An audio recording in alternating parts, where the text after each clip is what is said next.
Next data type जो हम पढ़ने वाले हैं, टपल्स इन पाइथन। टपल्स भी लिस्ट की तरह स्टोरेज का काम करता है, अलग अलग टाइप की वैल्यूज को स्टोर करता है। Integer type, float type, Boolean type, string type, कोई भी वैल्यू को आप टपल्स में स्टोर कर सकते हो। एक फीचर, टपल का एक फीचर जो इसको एक खास बनाता है वो है immutability. Immutability means tuples can never be changed. Tuples को चेंज नहीं किया जा सकता। लिस्ट के केस में क्या था कि हम लिस्ट के आइटम्स को चेंज कर पा रहे थे, मॉडिफाई कर पा रहे थे, एक्सेस कर पा रहे थे और उसमें कई ऑपरेशंस लगा पा रहे थे। बट टपल्स को डायरेक्ट वे में तो बिल्कुल भी चेंज नहीं किया जा सकता। टपल्स को या राउंड पैरेंथेसिस में लिखा जाता है या विदाउट पैरेंथेसिस लिखा जाता है। अगर सिक्योरिटी परस्पेक्टिव से देखें तो टपल्स जो है मोर सिक्योर है एज कंपेयर टू लिस्ट, क्योंकि टपल्स को चेंज नहीं किया जा सकता। Hello friends, welcome to my channel crack IT with Anu. A tuple is an immutable, cannot change data type in Python. Tuple एक data type है Python का जो कि immutable है। Tuple elements cannot be altered or manipulated. इसको manipulate नहीं किया जा सकता। इसके जो properties है, parenthesis is optional. A tuple can have any number of items and they may be of different type. एक tuple में बहुत सारे items हम store कर सकते हैं list की तरह, और वो इंटीजर, फ्लोट, लिस्ट, स्ट्रिंग कोई भी टाइप का हो सकता है। सो क्रिएटिंग टपल, पहला है हमारा यूजिंग पैरेंथेसिस। ठीक है, आप इस तरीके से टपल को क्रिएट कर सकते हो। लिस्ट को स्क्वायर ब्रैकेट से हम लिखते थे और टपल को राउंड ब्रैकेट से, 1 2 3। विदाउट पैरेंथेसिस भी लिख सकते हो, सेम चीज है। साथ साथ में इसकी प्रैक्टिकल एग्जांपल भी करके देखते हैं। मैंने एक फाइल बनाई टपल्स.py के नाम से, एक फाइल बनाई। उसमें अगर मैं सबसे पहले इसका टाइप देखते हैं, T1 1 2 3। अगर मैं यहाँ पे लिखूं प्रिंट टाइप ऑफ T1, तो ये हमें नॉर्मली बता देगा टाइप क्या है इसकी, टपल, क्लास टपल। अब अगर मैं इसके पैरेंथेसिस हटा दूं, पैरेंथेसिस ऑप्शनल होते हैं, तो फिर भी ये इसकी टाइप टपल बताएगा। तो मैं यहाँ पे ये भी लिख देती हूँ, T1 को भी शो करेगा, T1 coma type of T1। ठीक है, इसके एलिमेंट्स भी शो करेगा। तो ये 1 2 3 क्लास टपल। अगर आपको सिंगल एलिमेंट डिफाइन करना है तो उसको कैसे आप लिख सकते हो, आप इस तरीके से नहीं लिखोगे। अगर आपको एक एलिमेंट टपल का डिफाइन करना है, T1 = 10, ऐसे नहीं लिखोगे आप। क्या लगाओगे साथ में, कोमा।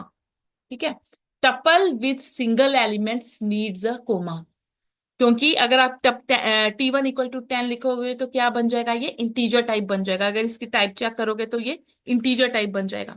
अगर इसमें कोमा लगाओगे आप, यहाँ पे मैंने कर दिया प्रिंट, तो ये मुझे टपल, देखो टपल फॉर्म में दिखा रहे हैं, टपल, क्लास टपल। और ये पहला था यूजिंग पैरेंथेसिस लगा के आप टपल को लिख सकते हो, विदाउट पैरेंथेसिस लिख सकते हो। Single tuple without comma it would be N integer, अभी बताया आपको। Tuple with mix data type, ठीक है, इसमें इंटीजर, स्ट्रिंग, फ्लोट, बुलियन, आप कोई भी मिक्स डाटा टाइप के टपल बना सकते हो। तो ये बेसिक एग्जांपल है जो कि हम अभी कर चुके हैं।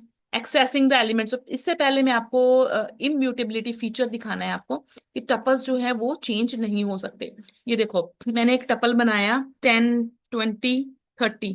ठीक है, मैंने एक टपल बना लिया। तो अगर मैं इसको चेंज करना चाहूँ, मैंने सपोज यहाँ पे लिखा, जैसे मैंने उसमें लिस्ट में आपको बताया था, T1 के 0th इंडेक्स पे मुझे ऐड करना है 100, और यहाँ पे करना है प्रिंट T1।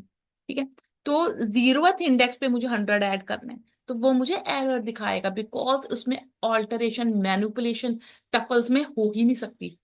ठीक है, तो यहाँ पे मुझे एरर दिखा रहा है, type error, tuple object does not suppose item assignment. Item को आप असाइन नहीं कर सकते हो, जबकि लिस्ट में हमने कर दिया था, इसका रिप्लेस हो गया था।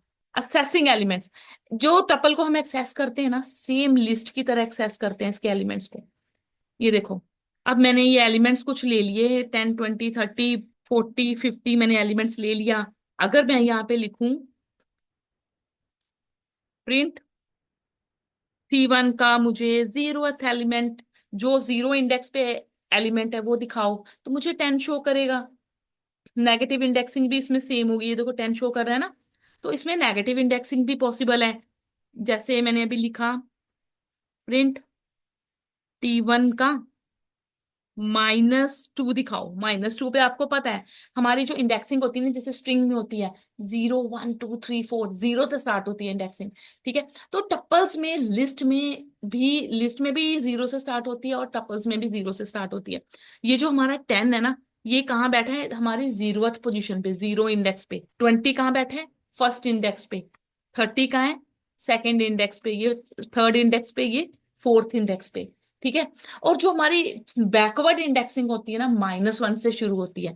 हमारा अगर पीछे से देखें तो हमारा जो 50 है ना, ये कहाँ पे है, -1 पोजीशन। 40 कहाँ पे है, -2 पोजीशन। 30 कहाँ पे है, -3 पोजीशन।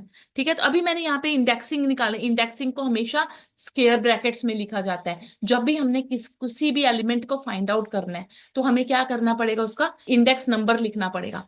तो अगर मैंने यहाँ पे 0 इंडेक्स लिखा, तो हमारी जो इंडेक्सिंग है ना वो 0 से शुरू होती है। तो हमें उसने 10 निकाला, हमें उसने 10 रिट्रीव किया कि जो 10 नंबर है वो 0 इंडेक्स पे बैठा है। तो अगर मैं यहाँ पे -2 लिखूं, तो -2 क्या है, 50 -1 पे है। 40 जो है वो -2 पे है, तो ये हमें 40 दिखा देगा। ठीक है, तो ये हमारी इंडेक्सिंग है। तो सेम तरीके से जैसे हमने लिस्ट की स्लाइसिंग की, तो सेम मेथड से हम इसकी भी टपल्स में भी स्लाइसिंग कर सकते हैं। स्लाइसिंग का मतलब है कि हमने एक टुकड़ा निकालना है। पूरे हमारे पास टपल्स का पूरा सेट है, तो उसमें से हमने कुछ एलिमेंट्स को रिट्रीव करना है, बीच में से कुछ पीस निकालना है। तो इसमें क्या है, क्या करेंगे हम, प्रिंट, जैसे मुझे चाहिए प्रिंट T1। तो मुझे 0 इंडेक्स से शुरू करना है, 0 से शुरू करना है। कहाँ तक जाना है, फोर्थ इंडेक्स तक जाना है। जो हमारा फर्स्ट होता है ना, ये क्या है, हमारा स्टार्टिंग पॉइंट। कहाँ तक जाना है, ये हमारा एंडिंग पॉइंट है। ठीक है, कॉलन के बाद जो लिखते हैं वो एंडिंग है। ठीक, बट हमें ये आपको जो हमारा आउटपुट आएगा ना, वो एंडिंग से एक पहले तक आएगा। ठीक है, तो मैंने यहाँ पे ना कमेंट करके लिख दिया है कि इसका ये जो फर्स्ट हम लोग कॉलन से पहले लिखते हैं ना, फर्स्ट पैरामीटर, ये क्या होता है, हमारा स्टार्ट होता है। 0 मतलब यहाँ से हमें स्टार्ट करना है 0 इंडेक्स से। नेक्स्ट जो होता है ना वो स्टॉप के लिए होता है। वो बताता है कि कहाँ पे आपको रुकना है जाके। तो हमें यहाँ पे रुकना है 4 पे, बट 4 पे नहीं रुकेगा, वो एक पहले पे रुकेगा। और स्टेप साइज अभी मैं आपको बताती हूँ। तो पहले इसका आउटपुट देखते हैं, 0 to 4 मतलब 0 to 3 जाएगा। तो ये हमारा 0 1 2 3 40 तक जाएगा। 10 20 30 एंड 40, इसको रन किया तो 10 20 30 एंड 40। तो स्टेप साइज क्या होता है कि अगर आपको स्किप करवाना है, अगर मैं यहाँ पे तीसरे नंबर पे लिख दूं, यहाँ पे 2 लिख दूं, तो क्या होगा, एक एक वैल्यू स्किप होती जाएगी। ठीक है, तो यहाँ पे क्या होगा, 0 से 4 तक जाएगा, 3 तक जाएगा, और एक एक वैल्यू स्किप होगी। 0 क्या है, 10। ठीक है, 10 प्रिंट होगा, 20 स्किप हो जाएगा, फिर 30 प्रिंट हो जाएगा, 10 और 30 प्रिंट होगा इसमें। 10 और 30 प्रिंट हो गया। अगर मैं यहाँ पे 3 लिखूं, तो यहाँ पे दो दो वैल्यू स्किप हो जाएगी। ठीक है, सपोज करो कि मैंने यहाँ पे एक यहाँ पे मैंने टपल ले लिया, कुछ मैं डिजिट्स ले लेती हूँ, बहुत सारे मैंने डिजिट्स ले लिए इसमें टपल में। अगर मैं यहाँ पे लिखूं print T1 square bracket, indexing slicing के लिए आपको हमेशा स्क्वायर ब्रैकेट लेना पड़ता है। तो अगर मैं यहाँ पे स्क्वायर ब्रैकेट ले लिया, मैं चाहती हूँ, इतनी बड़ी लिस्ट है मेरी, मैं शुरू से लेके एंड तक जाऊं और दो दो वैल्यूज को स्किप करती जाऊं, तो क्या होगा, मुझे क्या लिखना पड़ेगा, यहाँ पे कॉलन लिखो। इसके फर्स्ट जो पैरामीटर है वो खाली छोड़ दो, सेकंड वाला भी खाली छोड़ दो, और तीसरे पे लिख दो 3 लिख दो। ठीक है, अगर आपने खाली छोड़ दिया ना, इसका मतलब है 0 से शुरू हो और पूरी लिस्ट तक जाए, एंड तक जाए, और दो दो वैल्यूज, 3 का मतलब है दो दो वैल्यू स्किप होगी। इस केस में हमारा 10 प्रिंट होगा, 20 और 30 स्किप हो जाएगा, फिर 40 प्रिंट होगा, 50 और 7 7 0 8 स्किप हो जाएगा, 70 स्किप हो जाएगा, 34 प्रिंट होगा, और ये दोनों स्किप हो जाएंगे। इसको रन करके देखते हैं, तो ये 10 40 एंड 34 दो दो वैल्यूज को स्किप किया। अगर एक एक वैल्यू को स्किप करवाना है आपको, तो यहाँ पे लिखना पड़ेगा 2। 2 लिखोगे तो एक एक वैल्यू स्किप होगी, तो ये एक एक वैल्यू स्किप होगी इसमें। तो अभी अगर इस टप्पल को रिवर्स करना है, तो इसमें आप क्या करोगे, फिर यहाँ पे प्रिंट लिख के क्या करोगे, स्टार्टिंग से एंड तक जाएगा और -1। तो इसका क्या मतलब है कि रिवर्स स्ट्रिंग, -1 का क्या मतलब है, स्ट्रिंग पूरी जो आपका जो आपने टपल है ना, रिवर्स कर दो, तो ये हमारा रिवर्स हो गया टपल। नेगेटिव स्लाइसिंग भी आप कर सकते हो। ये देखो, लास्ट आपको पता है कि -1 से शुरू, -1 -2 -3 -4 -50 कहाँ पे है, -5 पे है। तो अगर मैं यहाँ पे लिखूं -5 से -1 तक जाना है मेरे को, तो मैं इस तरीके से लिख सकती हूँ, प्रिंट T1 -5 से लेके कहाँ तक जाना है, -1 तक। ठीक है, तो -1 वाला मुझे प्रिंट नहीं करवाएगा, एक पहले तक करवाएगा। ठीक है, 78 प्रिंट नहीं होगा, 50, 74, 34 एंड 23 ये प्रिंट होगा। जो हम लास्ट में एंड में लिखते हैं ना, स्टॉप पे जो वैल्यू लिखते हैं उससे एक पहले तक जाता है। इसको मैंने रन किया तो ये एक पहले तक जाएगा, 23 तक जाएगा, 78 प्रिंट नहीं होगा। तो accessing elements of A tuple अभी आपने पढ़ा कि इंडेक्सिंग आप कर सकते हो, इंडेक्सिंग ऑलवेज स्टार्ट्स विद 0, और बैकवर्ड इंडेक्सिंग है वो -1 से स्टार्ट होती है। आप इस तरीके से इंडेक्सिंग कर सकते हो, स्लाइसिंग कर सकते हो, स्लाइसिंग भी स्किप वैल्यू कर सकते हो। तो ये सारे टॉपिक्स हम पढ़ चुके हैं। स्किप वैल्यू इस तरीके से आप करोगे, ये 1 से लेके लास्ट तक जाएगा और एक एक वैल्यू स्किप करता जाएगा। नाउ नेक्स्ट आता है tuple unpacking. Tuple allows multiple values to be assigned at once. Tuple में आप क्या कर सकते हो, मल्टीपल वैल्यूज भी असाइन कर सकते हो एक साथ। जैसे अभी आपने A, B, C, इसमें आपने ले लिया 1, 2, 3, तो प्रिंट ABC करोगे ना, तो यहाँ पे क्या होगा, A को 1 वैल्यू असाइन कर देगा, B को 2 कर देगा और C को 3 कर देगा। जैसे आपने इसको मिनट,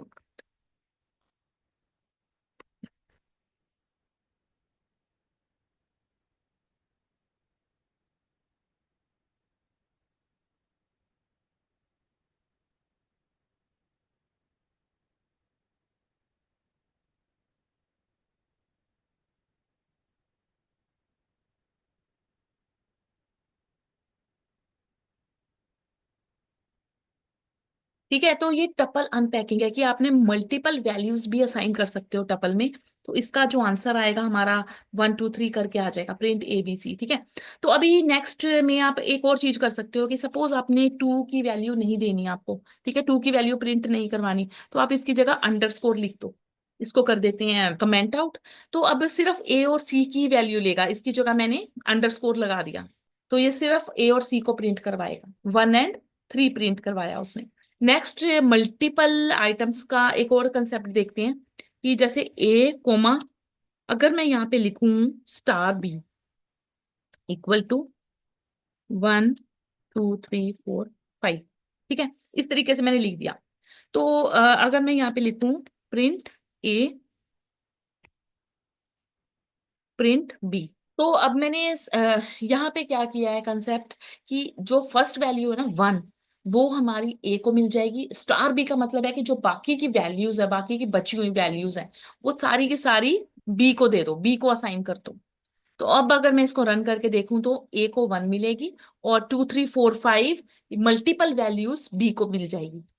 ये देखो, A को 1 मिली और ये मल्टीपल वैल्यू 2, 3, 4, 5 किसको मिली, B को मिल गई। नेक्स्ट देखते हैं, ये भी हम कर चुके हैं स्टार से, using star to ignore the values. ये उसने जो सेकंड है ना 20, इसको इग्नोर करने के लिए हमने अंडरस्कोर का यूज किया, ये भी हो गया। इम्यूटेबिलिटी ऑफ टपल्स, ये भी आपको बता दिया कि tuple assignment not not possible, type error आएगा जब आप टपल में एलिमेंट ऐड करने की कोशिश करोगे। तो अब इसके ना थोड़े से ऑपरेशंस देख लेते हैं टपल्स के, काउंट, लेंथ एंड इंडेक्स।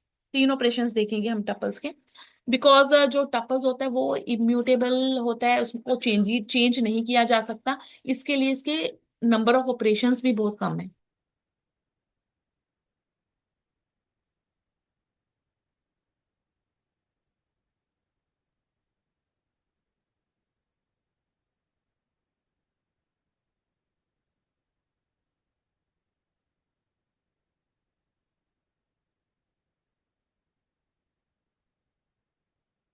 तो अब मैंने काउंट करवाना है कि जो 2 है उसकी अकरेंसेस कितनी बार आई है हमारे प्रोग्राम में। तो ये मुझे बता देगा कितनी टाइम्स 2 उसको, 3 टाइम 2 आया है। ठीक है, तो ये काउंट करके बताएगा। फर्स्ट ऑपरेशन है हमारा काउंट, सेकंड ऑपरेशन है हमारा लेंथ। देखते हैं,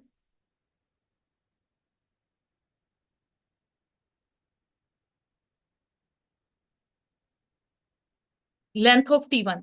एक चीज का आपको ध्यान रखना है, जो हमारी इंडेक्सिंग होती है ना टपल में, लिस्ट में, स्ट्रिंग में, हमेशा 0 से स्टार्ट होती है और स्क्वायर ब्रैकेट में लिखी जाती है।